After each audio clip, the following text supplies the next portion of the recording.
It's another side that, like, wants to take more. But wants to go that one more round.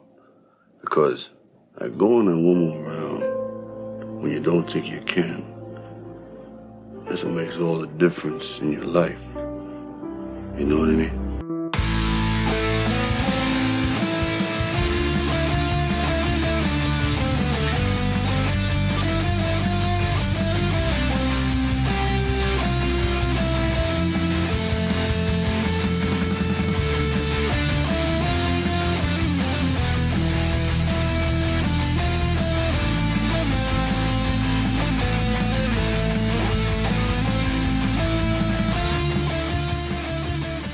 Welcome to One More Round, the Rocky Series podcast. I'm your host, and with me today, as always, is Katie and Kyle. Katie, how you doing? I'm good. I'm drinking my cold brew. Unfortunately, I'm barely keeping my dogs alive.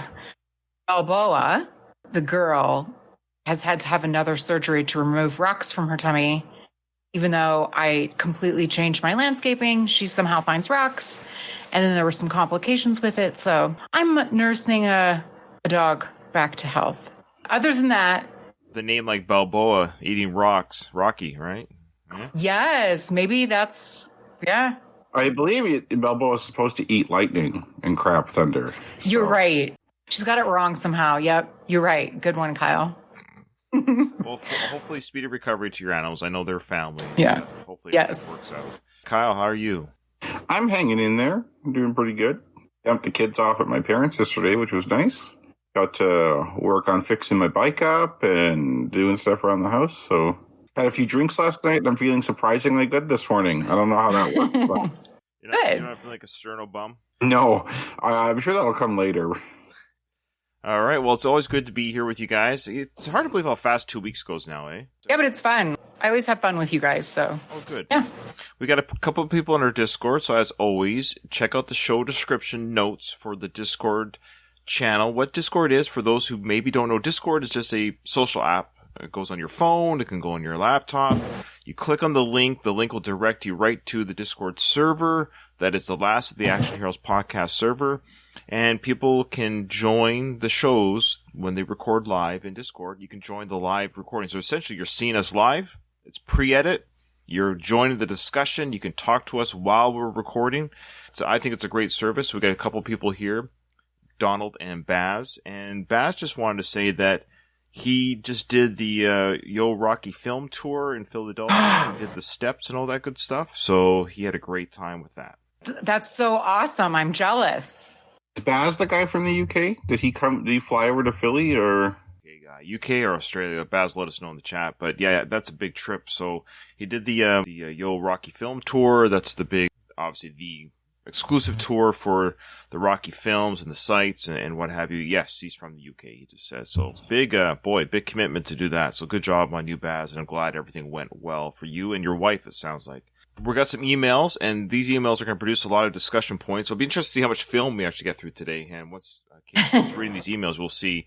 Katie, yeah, I wrote the word pause in the email. Don't read the word pause. That's just a cue. I'm not a moron, Ryan. I know, I'm trying to like streamline our show. I'm thinking, oh yeah, there's, instead of me just saying, hey, pause. Yeah. Anyways, okay. I know you're very smart. You're smarter than both me and Kyle put together. Okay. No. I appreciate the heads up nonetheless. You're welcome. Okay, so we have one from Donald, and Donald's on with us, so that's awesome. Dear Ryan, Kyle, and Katie, I hope this email finds everyone well. I haven't written in for a while. I got too used to live Discord recordings. As Mickey would say, I got civilized. But I wanted to write in to discuss all of the recent Sly news. Oh, was there a pause there? Yeah. Oh, shall I continue? Sorry, that was a practice pause. Okay, good job. You passed the test. I cost this podcast thousands of dollars because you can't read. I love Just it. read the gummy card, Katie. Come on. All right, keep going. There's a pause on that one. Okay, sorry. Keep going. Sorry. First, the bad news. A Planet Sly update. There are almost 10,000 NFTs available, valued at approximately $3,000 each, but you need to have 3 of them in order to get a dinner with Sly. So you're spending about $9,000 plus travel expenses to Florida. Florida. Oh, just kidding for all of you Florida listeners, for a dinner and after party. Comparatively, in 2014, Sly made his only appearance at a Comic-Con, charging a maximum of $800 for a picture and autograph combo. Adjusted for inflation, that would be about $971.56 today. So this sort of price hike is pretty crazy. To be fair, the chance to meet Sly is a once-in-a-lifetime experience for most fans. That kind of value is something that most NFTs don't offer consumers, so at least Sly is trying to make it worth the hefty price tag. It just ain't worth this much. All right, so now we got some prices. So thank you, Donald, for getting that information. So now we have prices at the NFTs. $3,000 for an original digital character of Sly in some sort of outfit. You know, basically you have a Sly avatar with sunglasses and a machine gun. Another one will have sandals and a golf club. Who knows? That's kind of what he's selling. $3,000 each to claim ownership of that avatar image is my understanding. If you get 3 of them, I don't know how this is organized, because in theory, let's say 300 people, let's just pretend 300 people, because there's 10,000 available, right? Is he going to host like some sort of huge gala event? Because let's say you do have all 10,000. Let's say all gets sold out. How does he host this kind of dinner? There's 10,000 NFTs at 3,000 a pop. Right. And you need 3. You need to have a dinner with him. So you're right. So divide that by 3. Let's say you need to have 3,300 dinners. Well, 3,333 repeating dinners. I think they know that they're not going to get that kind of interest. I guess if they did, that's a lot of money. That's an easy paycheck, having dinner with someone for $9K. I'll have dinner with anybody for $9K if they pay me. While I love Sly, I wouldn't probably partake in something like this, because it's not like an intimate dinner. You know what I mean? It's with hundreds or possibly thousands of other people. So it's like just another event, and you just happen to get, dinner with it. They would have to, in theory, they would have to plan, and I'm sure they've talked about it. In theory, they have to say, let's say we have 3,000 people that did 3 NFTs each. We need to hold a venue where we could accommodate this, which I guess the buying of the NFTs would pay for that. $30 million if they sold all those NFTs. Okay, I believe you're the math guy. Okay, well, let's see. I have it on my calculator right here. I did it just to be sure. So they can afford a gala spectacle event, as they say. So that being said, yes, here's the thing. There's people that have money. I don't have that kind of money. But $3,000 to some people with money is like $30 to you and I, the ratio, right? It's true. There will be people who are Sly fans that have just that kind of money. They just, they make that in a week. And they will say, I'll drop $9,000 to see Sly, and they'll do it. I would be interested, if anyone's listening to this episode that knows somebody with that kind of cash that's going to do this, I want to hear from you. And especially if you do this event, I want to hear about it. So keep us posted in your emails. Yeah, personally, even if I had the money, I don't think I'd do it, because, okay, if I was like a billionaire or something where $9,000 was nothing, but to the vast, vast majority of people, $9,000 is a pretty large sum. To me, it kind of goes down to never meet your heroes type of thing. Your expectation of what it's going to be like to talk to Sly is almost certainly much better than what it'll actually be. I don't think most people would even get a chance to talk to him. I think you would. I think if you drop $9,000, he'll meet each person. Do you think he really is interested or cares about you, or I think we might be a little bit hard on him here because it is about the money. But I think at the end of the day, if he had 100 people in front of him that paid $9,000 each, he's going to meet each person. That's why I kind of want to hear if anybody's heard of anyone. This is going to be, down the road, but listening to this episode, if you hear of anyone who's done this, who's going to do this NFT thing times 3 to meet Sly, I want to hear that experience. Maybe I'll get somebody on the horn for that. That being said, we're talking about money again. Yeah, whatever the ratio is, whatever you think, like if you have so much money where it's just, then I would just spend it, go see Sly. Because they always say, don't buy things, buy memories, buy experience. Mm-hmm. So this is a situation where, if I'm a billionaire, even if I had $100 million, whatever, that's a lot of money. Even if I had 50 million, whatever the number where it's like irrelevant, I make this an interest in an hour back. So I would buy the experience, even if my hero meeting was uneventful or silly or not what I hope, but I'm buying the experience. It's something I can talk about. Like, hey, I bought 3 NFTs and met Sly. That's something you can talk about. You can't. That's what you're buying. You're buying the experience. Mm-hmm. Yeah, I just think it's a ripoff. I don't know, Katie, don't actually say this, but your trip to Ecuador or Africa or something, however much that costs, I bet you that was a much better experience than it would be having some one-night dinner with Sly. Absolutely. I mean, particularly Africa, because that was my like dream of a lifetime trip. I don't know if I mentioned this on the pod before. I've mentioned it to people. It was the most amazing experience I've ever had. And it touched my soul. As lame as that sounds, I'm like changed forever as a result of that trip. It was amazing. Yeah. But to me, that's the experience you want to buy.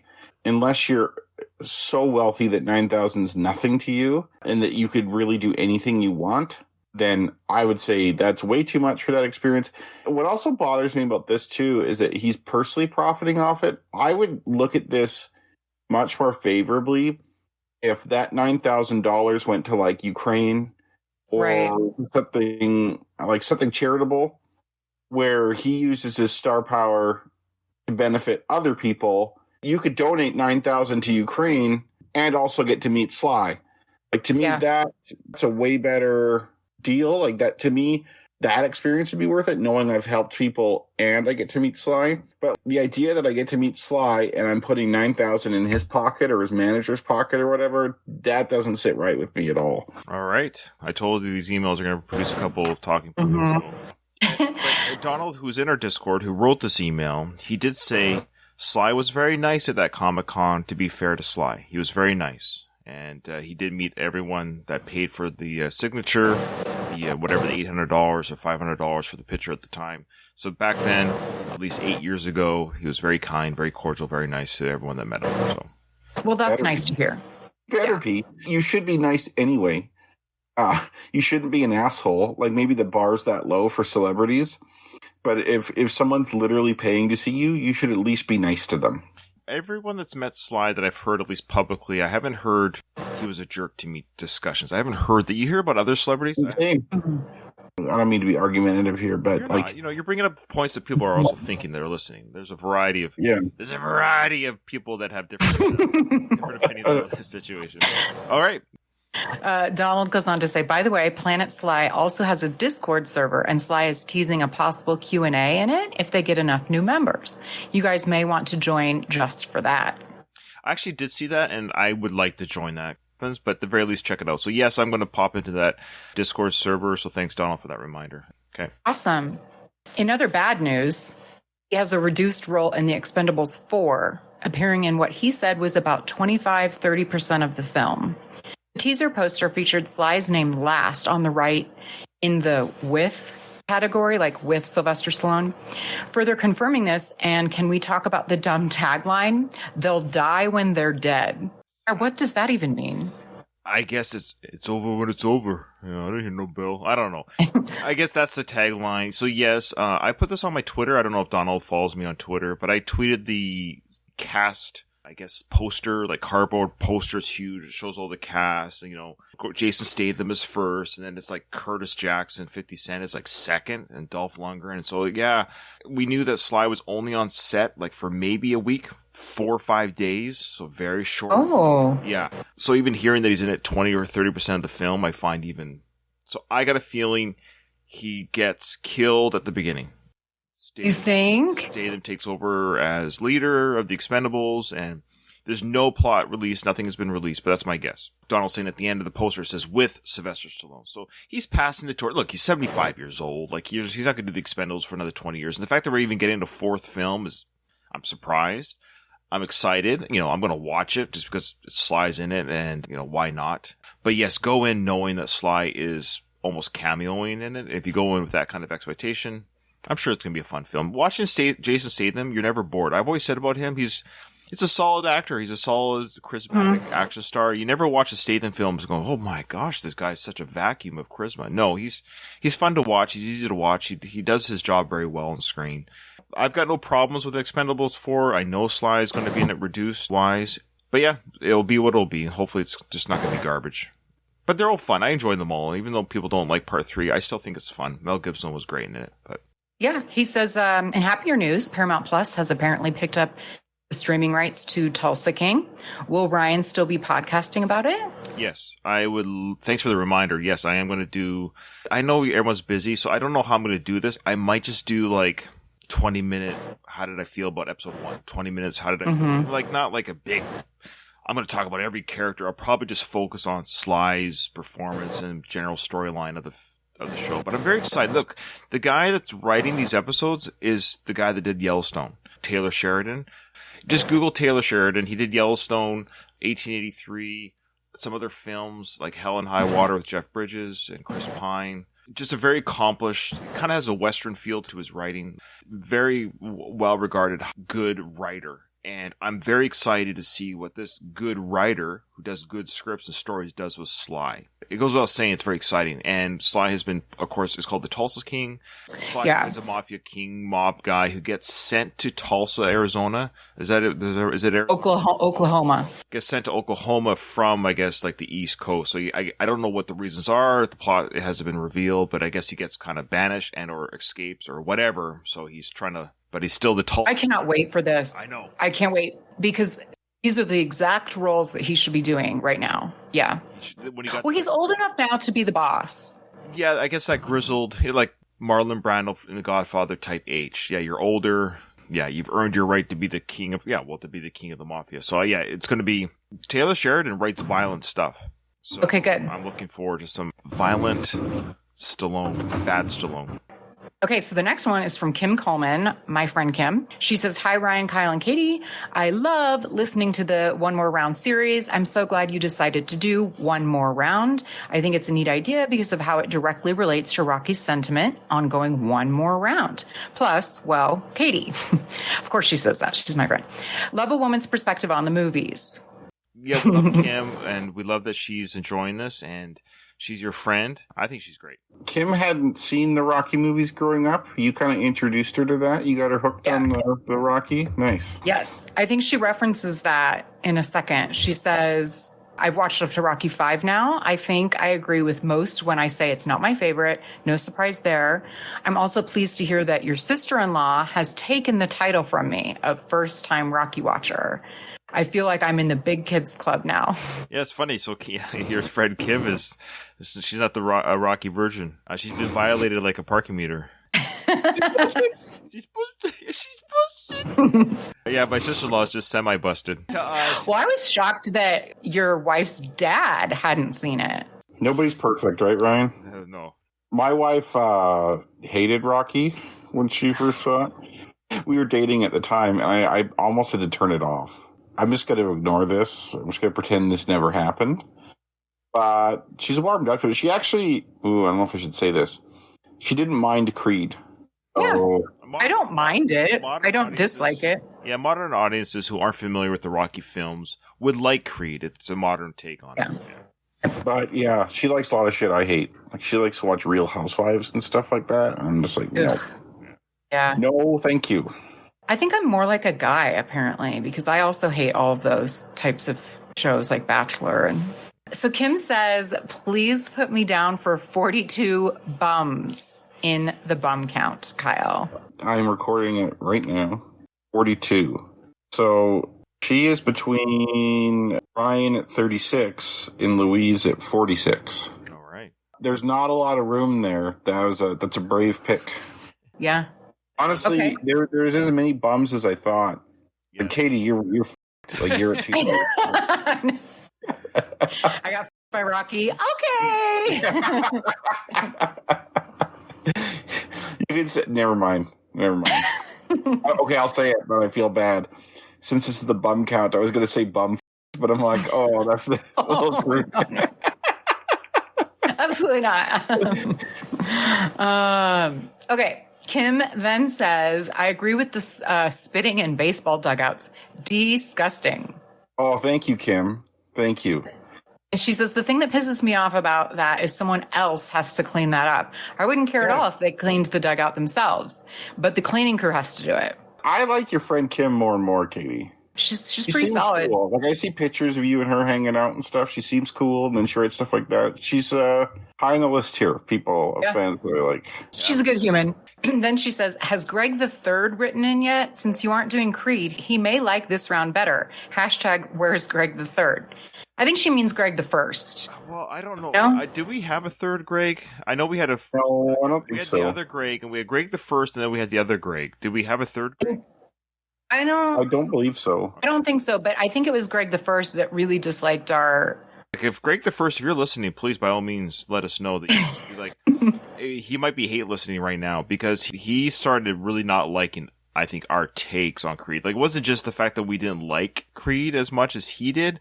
He didn't like how we didn't like it, which I think is whatever. That's his right, and it's our right to say what we want. It turned into, it's kind of, I guess I feel bad, because you start listening to a podcast, but then you started to hate listening to us, then he, like, said F you and left. And then the other Greg kind of left our show too, so I don't know, but I don't think it was as...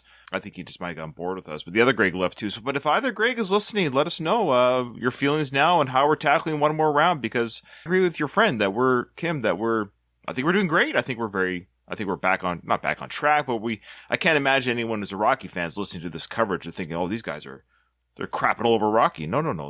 We're back into the groove of, that's why we told people we're not doing the Creed films on this redo. Mm-hmm. Then Kim says, Kyle, never say granny panties on air again. Bah ha ha ha. And well done on explaining crypto and NFTs in One More Round episode 3. Keep punching, Kim. I vaguely remember saying that, but I don't remember the context of which I said that word. I won't say it now.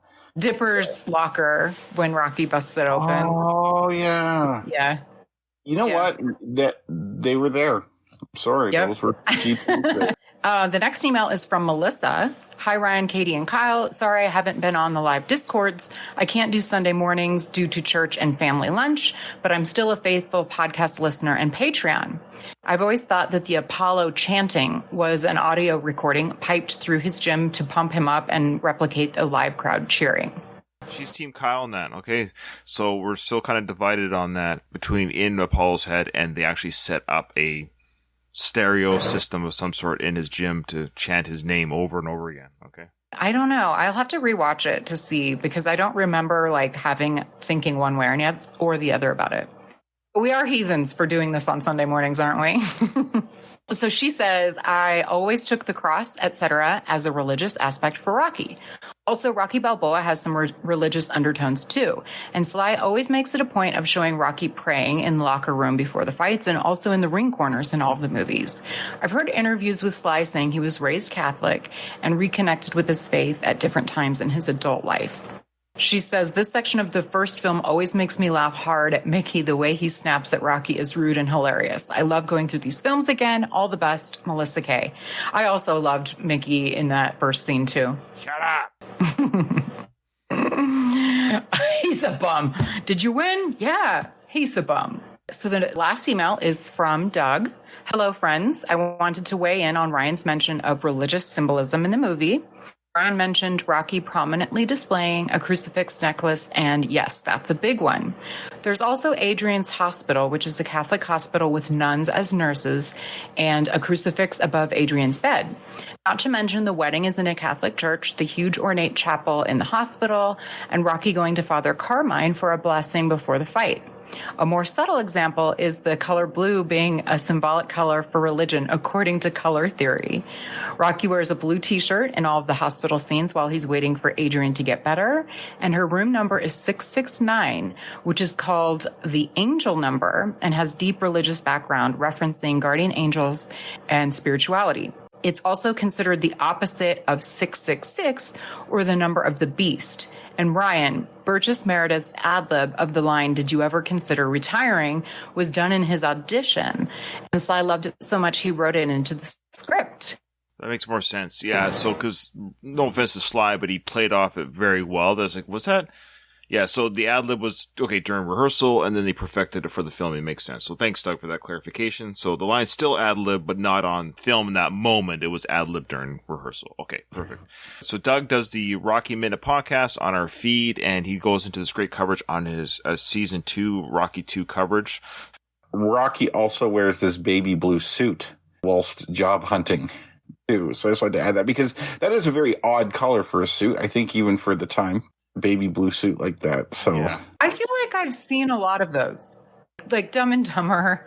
Right. He had Wow. one. yeah. Yeah.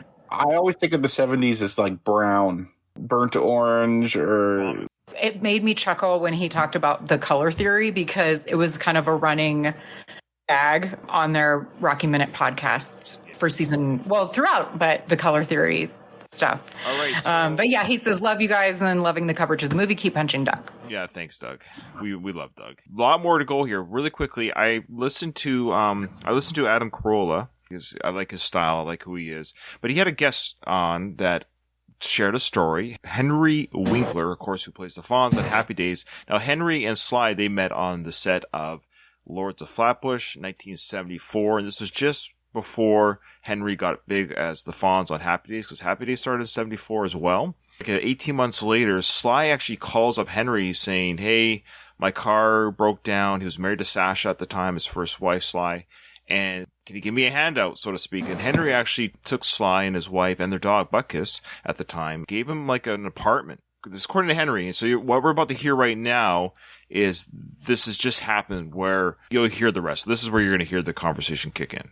First wife, Sasha, and their dog, this slobbery bull mastiff.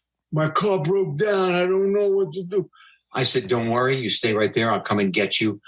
I got him, his wife, their possessions, his dog into an apartment off of Sunset Boulevard, I think like on El Camino or whatever. I don't know what it's called.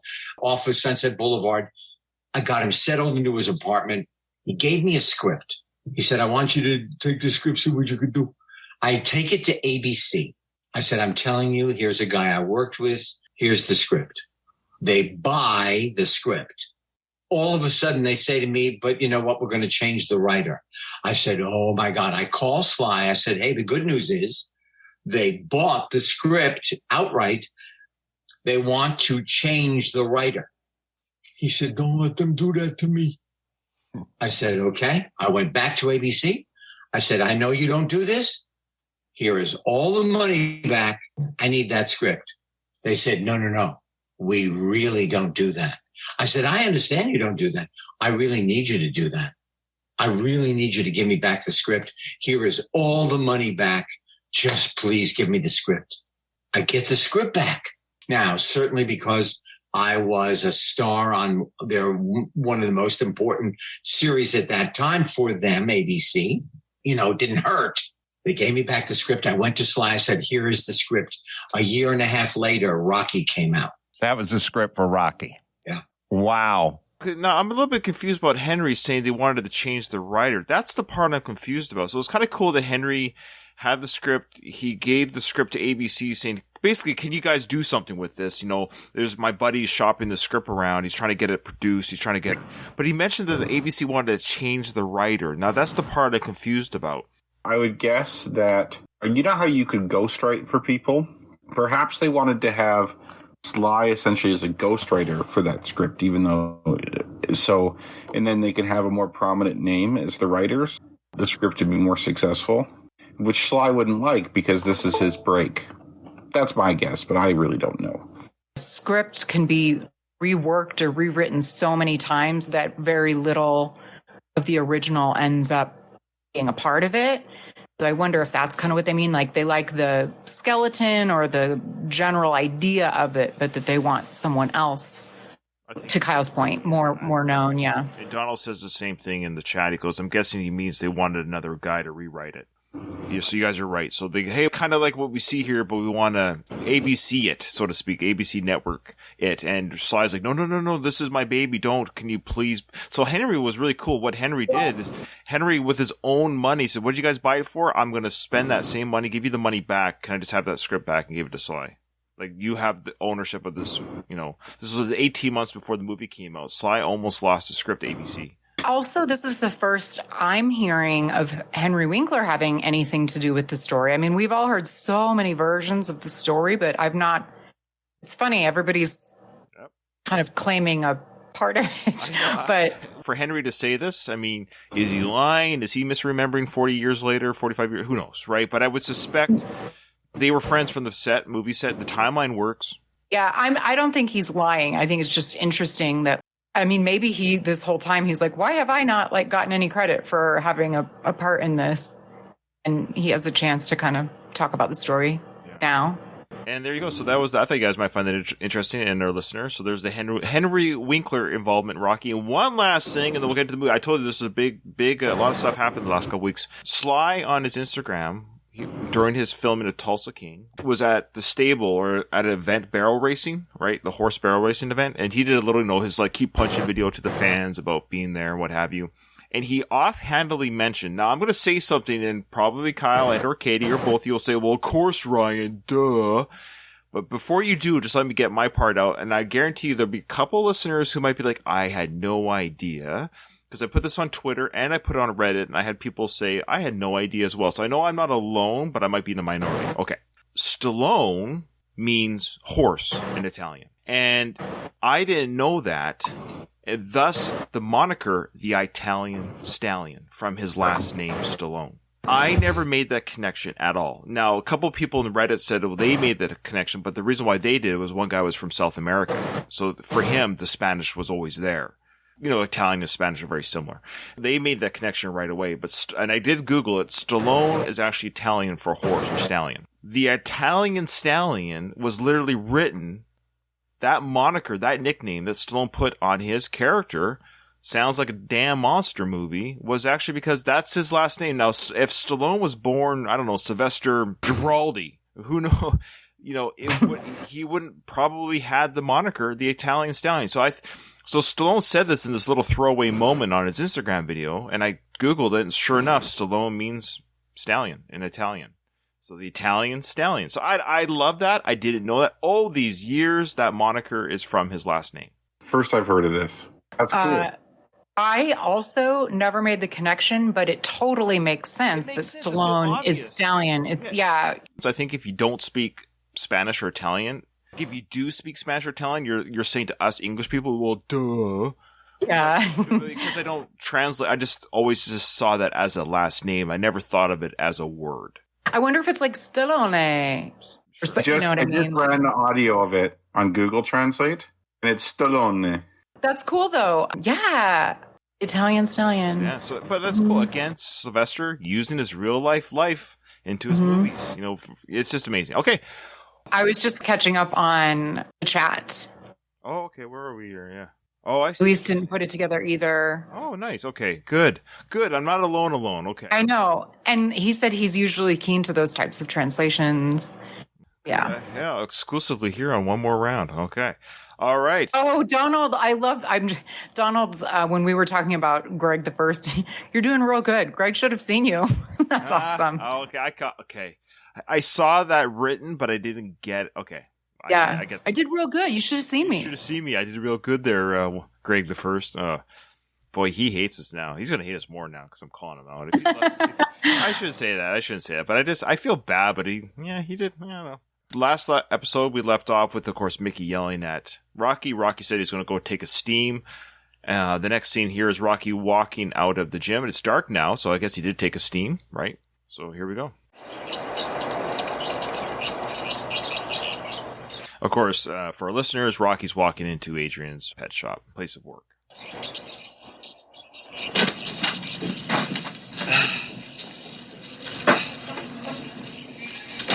Cold night. Good night to catch pneumonia, You need some help with that case? There's a good game down at the Spectrum tonight.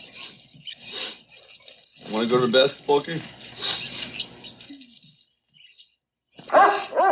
Hey, but kiss, hey, kid. I always found it interesting that Rocky invites her to a basketball game. Like, did he have tickets? How much were the You must have just been able to go get them. It must not be sold out. You could just show up and get tickets, probably. I'd be interested to see the 76ers record back then, but if a team really sucks, there's usually some available seats.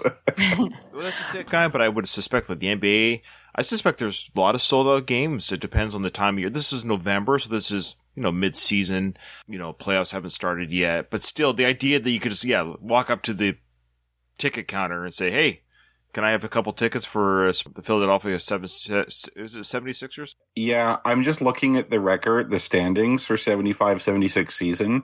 They did clinch a playoff spot. They were the last team to clinch a playoff. Like, they're 8 games back of first. Was this the era? I wonder if Dr. J was on the Sixers at the time. Oh, wow. The only reason I know that is because I've been watching the Lakers show on... Is it good? It's really good. That's the only reason I know. So in 1980, Dr. J was playing for the 76ers. So I don't know if he was a few years prior, but nosebleed seats, were probably pretty cheap.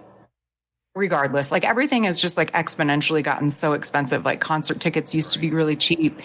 One of the things that I noticed watching this is Rocky comes in and he asks her, he's not just like saying things, he is asking her questions and she does not respond. No. She is just like a human being in the world. Even if you are shy, it's just common courtesy to, didn't you guys think it was weird that she didn't even answer him?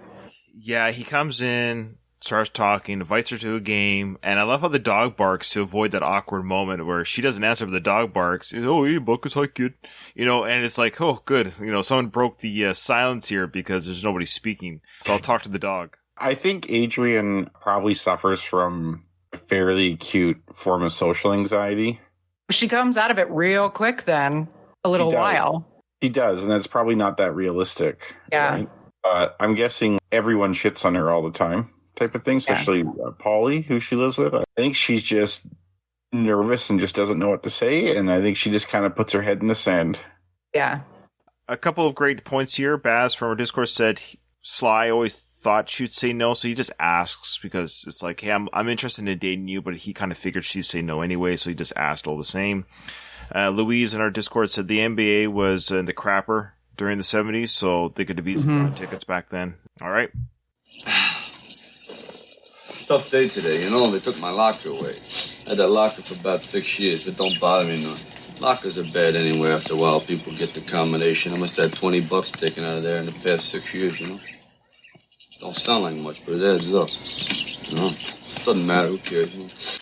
So I love this anti-security lockers. He's like, lockers are bad luck because people take money from them because they get the combo. Number one, why are people getting the combo of your locker and then pilfering money from you over those years? But he had $20 over 6 years. Kyle, do you want to work out how much?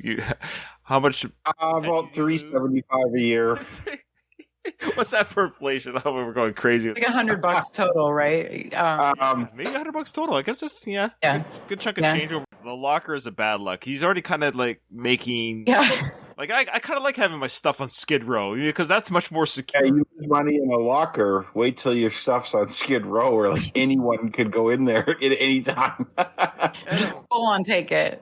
He very much cares about this. He goes on about the locker for quite a while as he's saying, it don't bother me none. Doesn't matter. Who cares? Like he keeps saying it doesn't matter, but clearly it does. It's kind of like Ryan talking about Greg. Yeah. Greg's been listening to me for 6 years. For 6 years, he's been sticking to me. I want to know why. You could have been a good podcaster. Instead, you waste your time with these two. I know you guys are not the problem. It's me. I'm the problem. No. I came on down hard. I also just wanted to comment how I think Adrian is gorgeous. Even how they have her trying to look dowdy. I think she looks gorgeous. Cheekbones, beautiful lips, beautiful nose, eyes. I love her. I have conflicting thoughts on Adrian. I think she looks attractive here. But then she also kind of resembles my mom back in the day, which makes me go like, ah! Very Freudian, though. Yeah, I know. I'm like, I can't be attracted to her. Like, I just can't. Back to the Future. Yeah, exactly. They do say, though, I actually read a book about this, but they do say that people are typically attracted to someone who resembles their opposite sex parent. So for you, it would be your mom. Yeah. I think that's what it is, which is funny because like my wife doesn't look at all like my mom, but I'm attracted to her. So I found a happy medium. But yeah. For glasses, by the way, those are Talia Shire's real glasses that she got from her eye doctor. They're Nice. amazing. The cat eyes actually help make you more beautiful. They lift your face up, like your cheekbone. Yeah, so I think the glasses add to her beauty in this case. I like them. Yeah, because she talked about how, of course, this is a low-budget film, so a lot of the actors kind of brought their own gear to wear for the film. So those are her personal glasses that she got from her eye doctor. Does anyone here have birds? If anyone has birds, I need you to bring them to set tomorrow. Kim could probably write in. She used to have birds, and she has chickens now, but she used to have whatever the little like pet birds like this. Cold night. Hey, birds. Hey, look who's here. Look who's here. The giant worm. Of course, he's using his finger as the giant worm. He's got dad jokes from like the get-go, always. Look at these birds. Don't these birds look like candy, Like flying candy? Hey, bird, you want to fly me home? You need somebody to walk you home, His segue game is pretty strong here. He mentions that the birds look like flying candy, which I think is a great metaphor or just, analogy of what they look like because they're very colorful. I don't know what kind of birds these are. Are they parakeets or what are they? Budgies or... Ryan, I'm glad you pointed that out because I noticed it's we remember it, very unique way of describing them as so many other things that he does or says. Like they're very specific, like nobody else says these things. Like there's a lot of like Rocky talk. He says things unusual. That's what I love about the character. And it's stuff like this is why I like the Rocky character so much. Because he's quirky. Yes, good way of describing it. Yeah. And then he says to the birds, do you want to fly me home? Which is an odd thing to request of these birds to fly Rocky home. But then he segues really quickly to Adrian, you need somebody to walk you home. His segue game is very on point. Mm-hmm.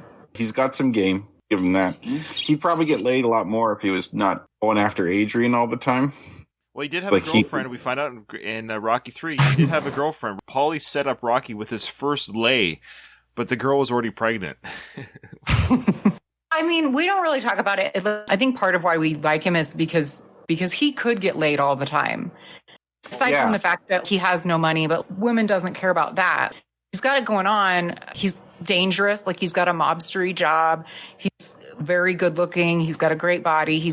Like if you like a dangerous man, which most women do, but he doesn't. Like he doesn't use that. He's not like a player, which I love. He could probably hook up easily. Yeah. There's probably not a lot of women who would be in a serious relationship with him, given what he does for a living and where he lives and stuff like that. He could smash and leave. So Adrian talks for the first time here. She does say no. She actually answers this question, no. And then Rocky says, no? No. It's a cold night, If I was you and you got the money, I would take a cab or something. Too many creeps around here, Okay, there's a couple things again here. Very subtle, very cool. He's pretty smooth again about the rejection. He's like, yeah, that's cool. But, if you do walk home, make sure you take a cab because it's cold outside. But also, you want to protect yourself from the creeps. There's too many creeps around here. Now, this is a great directing moment by John Avildsen because he pans the camera from the conversation in front of Adrian's face to the back of her head because there's a mirror behind the cashier. I guess there's a mirror there at the pet shop for whatever reason. And the camera's now looking at the mirror, looking at Rocky, talking to Adrian. It's a great little moment. They'll see the camera pan back to Rocky, to his, it's just a great little directing moment because now he's talking about the too many creeps. And we're kind of led to believe is Rocky, not that he's a creep, but he would look like somebody who would be a creep to Adrian if he didn't know his intentions or otherwise. For sure, especially with the bandage on his eyebrow like that. Mm-hmm. Well, this guy's been in a fight. We know he's a boxer, but you wouldn't know that. It's funny, I ran into a guy the other day as I was going to Home Depot, and you could very much tell he got in a fight. Like he had like marks around his eyes and stuff like that. I was a little bit more on guard, just because in my mind, risk goes up. This person fights. He may have been a victim for all I know, but you don't know that, right? At the time, that's all you see. Yeah, he does kind of look creepy. He's all in black like this. Yeah. His face is busted up. He's also like accosting her, essentially, right? Like he walks into the store. He's there all the time. And unlike the first time he was there, where she kind of laughed at his joke, Like, she didn't seem like that bothered by the fact he was there. She was answering his questions before, but he was like, "Oh, how's the turtle food today?" She's like, "Fine." Like, fine's not a great answer, but it's an answer. Whereas here, he comes in like late at night, which is kind of like you're in a bad part of town. Probably you're probably a little more on edge. She's not even talking to him, other than saying no, a straight up no when he asks to walk her home. He does kind of come across as a creep here, especially if you're seeing this movie for the first time and don't know who he is. We don't know anything about him. We just know he fights. He lives in a shitty apartment. He got his locker taken away. Yeah, good point. This time it's nighttime and she's also by herself. A couple things that I noticed about this was, one, I wonder if there was like an intentionality, is that a word? About the use of the word creep. I know they say creep and bum a lot in this movie, but I wonder if like he's like, there's a lot of creeps around here. And then a little bit later, little Marie basically calls him a creep. He's saying there's a lot of creeps around, and I think we're to assume creeps are people that are out to, I think it's a sexual predators or something. Like a sexual predator. Yeah. I'm curious how far away you guys think her place is from the pet shop, because it appears as though Rocky's apartment is like just around the corner, and he's close enough to like, in theory, yell out the window to Polly. So they must live pretty close to each other. It appears as though his house is just around the corner from the gym and the pet shop. Like, it's like a sitcom. Everyone's close by. You just walk right in.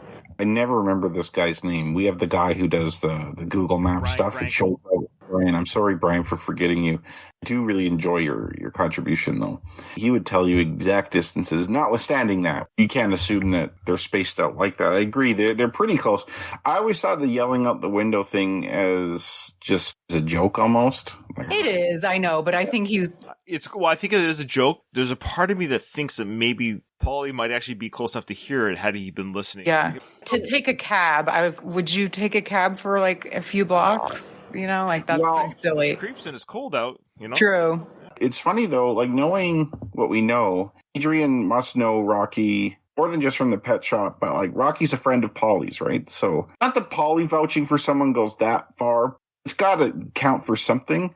You would think, even if she didn't really like him that much, she would allow him to walk her home, because that's something as a man I never realized till like I started, living with you live with a woman, you learn things about them. And one thing I learned was how afraid women are to go out, especially at night, and be alone. And if Adrian's this little mouse of a woman who's walking at night in Philly, you'd think she would appreciate someone like Rocky, because no one's gonna mess with him there.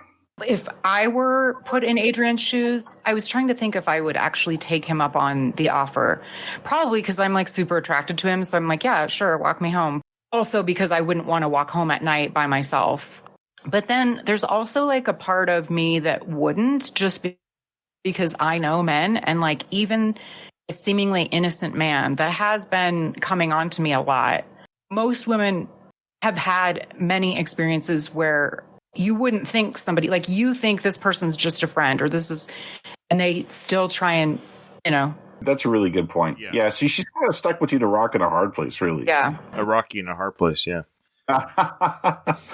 Well, okay, a lot of great points. We're going to see, though, and I'm going to challenge you on everything we've just said, and to the listeners, everything you guys just said, to really where Adrian feels about Rocky. It's coming up very quickly. They'll be like, oh, of course. That being said, we got some good Discord chat going on here. People are saying that Kyle, the person that you met, was just another bum for the neighborhood, regarding your earlier comment there. Paulie is the wacky sitcom neighbor that we have in sitcoms. Baz said that, trust me, that area of Philadelphia, you need an army, so he should have gone. Oh. And lastly, Donald said that regarding Rocky's sex life, he's pretty sure that Rocky was not a virgin before Adrian, but now he's after love.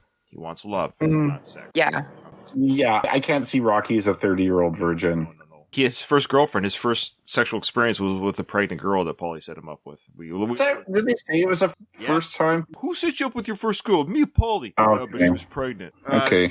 Yeah, I love that weird Rocky. It's such an odd thing in Rocky 3. Okay, we're going to keep playing this out to when Rocky leaves. I want to lead that discussion. Okay.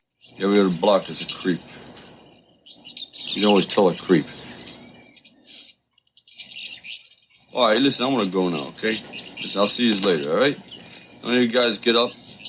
I know you had a hard day in the cage, right? So, I wanna go home, make up a joke. I'm gonna tell you a new joke tomorrow, okay? Good night, Adrian. Good night, Rocky. Okay. Look at the way she looks at him. Good night, and she says, good night, Rocky. It's a kind of a pleading / I will see you tomorrow. Because he says, I'm going to go home, make up another joke. I'm going to tell you this joke tomorrow. This is a routine that's been happening for a while. And I know for first-time viewers, these are very subtle, but for multi-viewers like you and I, not just because we know where the relationship is going, but we see that Adrian, this is not a new discussion. They've had this discussion many times. And the fact that he says, I'll see you later, I'm going to come back with another joke, she's looking forward to it. And you can see in her eyes, almost her wanting here, that this is not an unwanted conversation. His presence is not unwanted. She suffers from the disease of shyness, and that's all it is. And Rocky recognizes this in her, and he's not creeping on her. On the surface, sure, he's usurping his maleness on her as a female, but we honestly, at the end of the day, we do know that Adrian wants this conversation. She's enjoying this. She likes having him around. Good point. Yeah, to be fair to Rocky, he's quite polite with her in the sense like he doesn't make any kind of sexual comments to her or anything like that. He keeps his hands to himself. He tells dumb jokes. He didn't follow up on the basketball thing. I think in general, he's pretty respectful towards her there. Like he doesn't come on that strong. Agreed. And I think further credit to Rocky, he's perceptive enough to understand when he's worn out his welcome. He's like reading her, like she's not responding. Okay, I better get out of her hair now. And but I'm going to tell her I'll be back. Yeah. But I think the basketball invite was the first time he's ever strictly asked her on a date. Maybe. We have no evidence to the contrary, right? Yeah. You don't have it, yeah. Just the way he kind of threw it. Hey, there's a game going on tonight. If you want to go. No, okay, buckets. I think he cast a net. Nothing was caught. He kind of played it off. Oh, I'm just talking about basketball. I think he's really shy too. He's like, oh crap, but he wanted to play it off as not as a rejection, but just like, oh, we'll try again later. From a guy's perspective, asking a girl out that say you just met or something like that, and then she says no, that could be hard. Like no one likes being told no in that sense. But if you really like someone, like you're crushing on someone hard, you like this person, you just kind of know they're the one or whatever. It is really nerve-wracking to ask them out because you feel like if you fuck it up, if you do it wrong and they say no, you've blown it with this person. It is really hard. I don't have the stomach for that. So he's very persistent as well.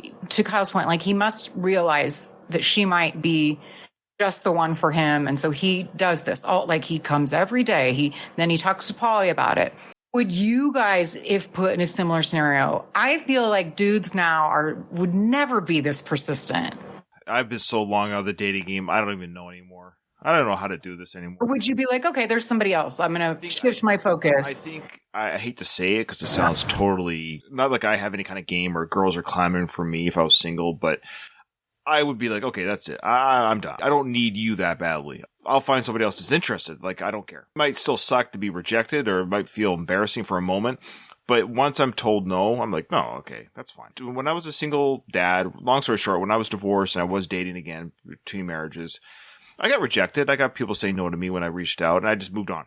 Rocky definitely is being more persistent than I ever would be. But for whatever reason, he sees something in Adrian that he just needs to have. Yeah, for me, normally I would not be that persistent, mainly because I really, really do not like making people uncomfortable. And I feel like asking someone out multiple times when they don't show interest is rude and it makes them uncomfortable. And I don't like making people feel that way. Sure. But I don't know what I'd do if I ran into someone where I liked them the way Rocky likes Adrian. And maybe she isn't so much outright rejecting me as she's just shy and it's hard to get something going. I might, especially if I have a chance to run into her all the time. You know, she's right across the street from where I am all the time anyways. And we make excuses to see him. I might do it. Like on a very exceptional circumstance. Not as the rule, certainly not. Yeah. Okay. To answer your question, Louise piped and goes, Katie, for the right person. And if she's worth it, then yes, we might still go through hoops. She has to be really special, though. So that's what I mean. Adrian's really special. Yeah. And Donald's like, you can only get rejected so much, even if you think there's a shot. So at the same time, it gets to the point where... Last thing I wanted to say, though, about the neighborhood here. Keep in mind, Adrian has known Rocky as long as Rocky's known Polly. Again, Rocky and Polly were childhood High school, friends, right? high school friends, junior high friends at the very least, because they've known each other. So Rocky peripherally has known Adrian. And also, Adrian has been in this neighborhood. So it's kind of like, even though it's dangerous, quote unquote, I go to a lot of different ports as a sailor. And so what seems dangerous to me as a foreigner or somebody who's not used to the neighborhood and different countries and parts of the world is just normal for the people that live there. And so Adrian's been in this neighborhood her whole life. She works here. She works in this neighborhood. So she comes and goes all the time throughout the years and months or whatever. So she's familiar with the haunts and hideouts of this area. So Rocky's, trying to look out for her, but it's not like she lives, quote unquote, in a war zone, even in 1976. What I'm getting at is that she might feel more safe than we're giving her credit for, because she just knows the area. She kind of knows where the hoagie shop hangout people are and what have you. And so it's not a big deal to her. She kind of knows where to go. She's been here her whole life. I think that element is absolutely true. But having said that, when it's dark out, I don't know, it's just like way more scary. Even if it's your neighborhood, like there could be, From a male perspective. Yeah. One thing that always bothers me about the Lucky 7 Tavern, and to the listeners, you won't be able to see this, but it shows 2 dice. Oh, yeah. One is a 4. One is supposed to be a 3. But the way that the 3 is, it's like a triangle. Yeah. Everyone who's rolled a pair of dice knows that the 3 is a diagonal with dice. Mm-hmm. Like, who designed this? This is a real sign, right? Like I really doubt that was made for the film. It's just easier to go to an existing bar. I don't know that for sure, but I would guess that. I know this building isn't here anymore. Yeah, whoever did that, they f***ed up. That's good. Great observation. Yeah. Really good catch. So yeah, the 3 is not drawn correctly on that. I guess that's unique to the Lucky 7 Tavern, but the 3 die is drawn incorrectly.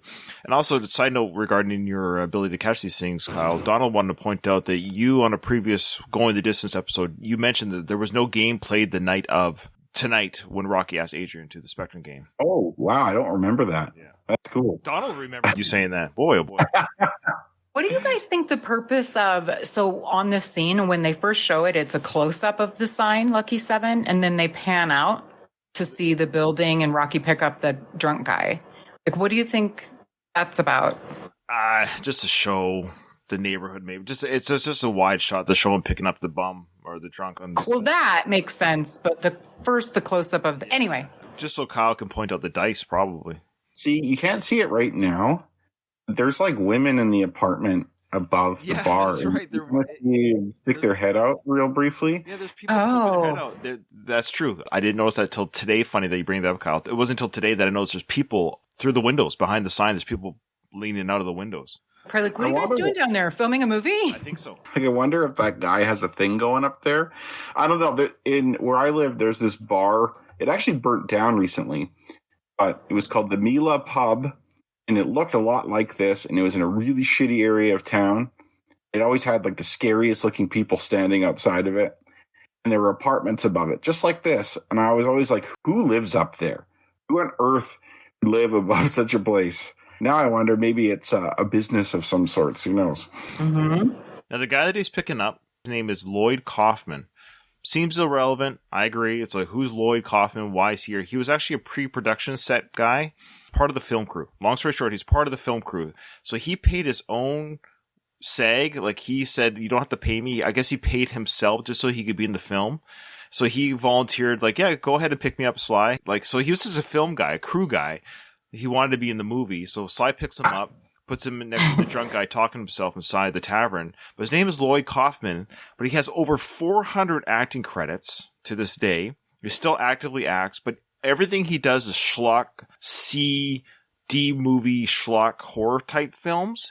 Talking like straight to video, I don't know what kind of quality. We're talking D-grade quality films.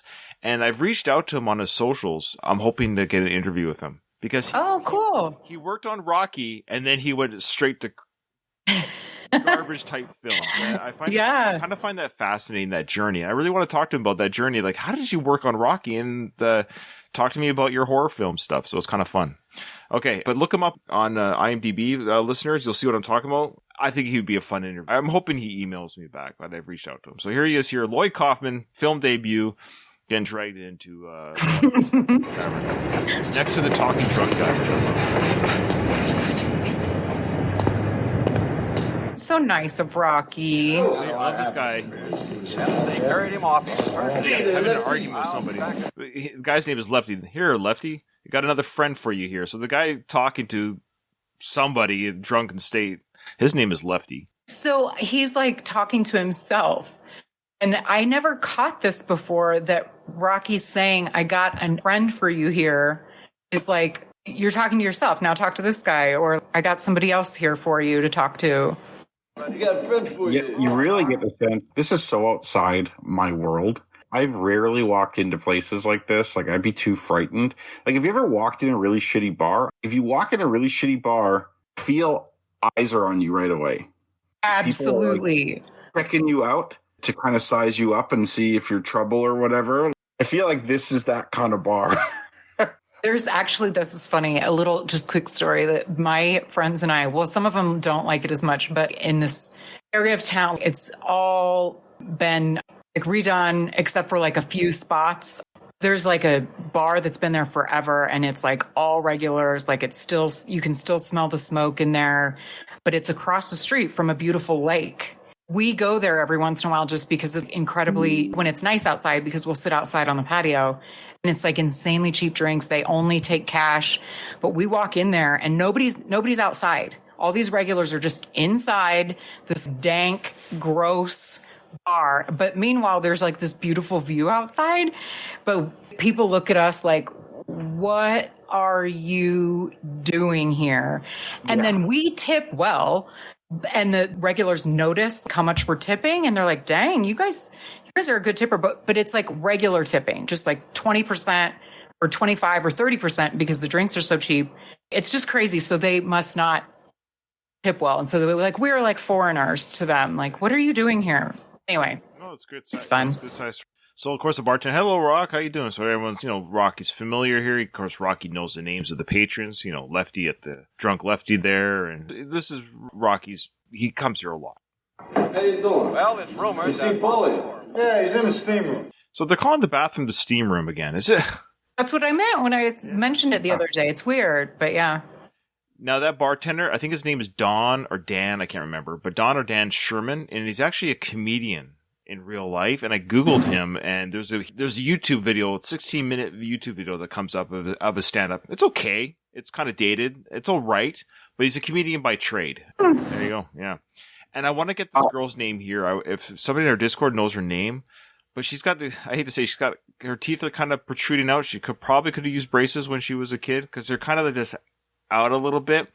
But the way she talks, and she goes, "You, Rocky, what's with the eye?" I just like the way she talks. She is so 70s. She is the epitome of this. Just the way she talks, the way she's dressed, the way she looks, her hair.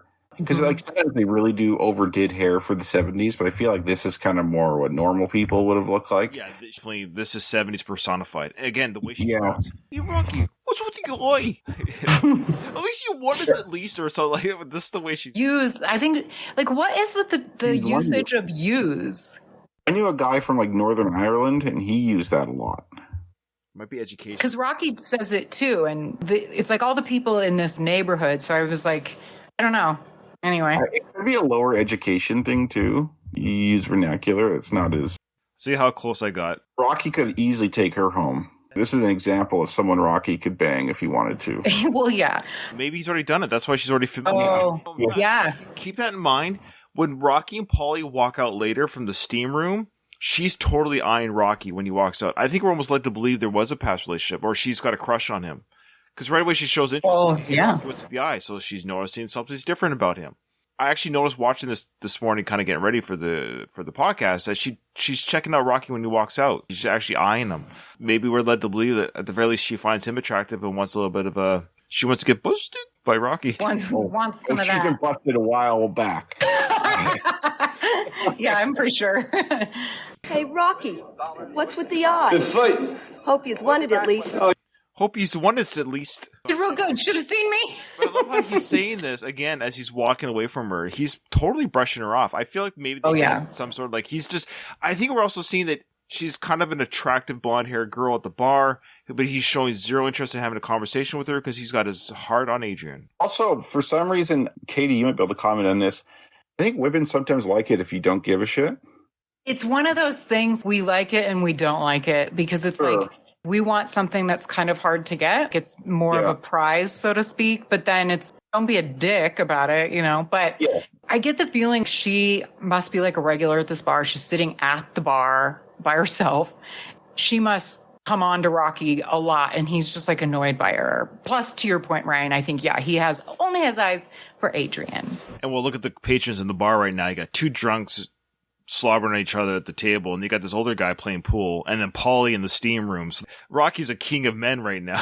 amongst Her prospects aren't good. And watch the guy playing pool, because he talks about Spider Rico, and Rocky grabs the ball and messes with the pool table. The guy gets mad about that, grabs the ball back, takes a shot, but watch his shot, because it's all close. Yeah, okay. The heavyweight champion of the world, Apollo Creed, at Kennedy Airport in New York. Who'd you fight? Spider Rico. Hey. Is he still around? Yeah, he's doing real good. He's doing better than you are, that's for sure. Hey, Paulie, what are you locking the door? Yo, Paulie. Yeah. He made the ball in, though. Also, he gave himself a better shot. He was near the edge of the table. He was trying to make a shot from width of the table, and then Rocky messes it. Usually you'd maybe try and return the ball fairly close to where it originally was. This guy moves it like a foot closer. Like you're playing pool by yourself, so yeah, he's just fooling around. And then he grabs, and then he makes that shot. And of course, I don't know if you can plan this, but he hit the ball, got it in, but the ball bounced out. The white ball bounces out.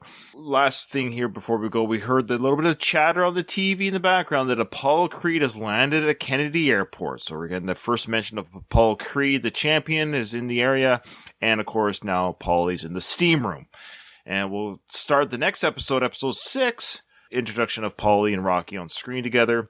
Rocky, of course, is looking for Paulie. We should mention that because he asked the bartender, "Where's Paulie?" Of course, he's in the tavern. So, so Rocky's like, "I know he's drinking somewhere here. Where is he?" Yeah, we'll talk about why Rocky wants to see Paulie. A lot of great stuff. Great episode. Boy, usually we get a little bit more film done, but today there's just I'm still amazed we're finding Rocky stuff to talk about. It's great. I don't think we've repeated very much from the first go around. Oh, good. Oh, well, this is so different than the series that shall not be named. That's right. We won't know. And people are still downloading that. In fact, we got one guy named Dan, so shout out to Dan. He found our Going the Distance podcast, and he's loving it. And he's trying to catch up so he can listen to these right now. But he says, you know what I might do? He says when he gets to the Creed films, he might listen to the One More Round with the Creed coverage on Going the Distance because he knows we're not doing Creed again. He's going to concurrently listen to both at the same time. So shout out to Dan. He's in our Discord as well. So yeah, thanks Dan. And thanks everyone who's joined us in Discord. We really appreciate the conversations, the humor. It's great having you guys listening to us live. If you want to be a part of that discussion, just click on the Discord link in every episode description, or just reach out to me on Twitter and ask for it, and I'll give it to you. Support us on Patreon as well. Again, what does Patreon give you? Nothing. It just makes you feel good knowing that you've given me a couple bucks saying, "Hey, Ryan, thanks for editing all these episodes and paying for the fee to support the Last of the Action Heroes podcast." It's just a way of saying, here's a couple bucks. Get yourself a cup of coffee, and that's it. So we appreciate that. I'm hoping if I get more patrons, yes, I'll do more or exclusive patron coverage of stuff. I've got a couple ideas, but all right, guys. Okay. Well, all right. Well, that's it. The episode's over. Didn't hear no bell.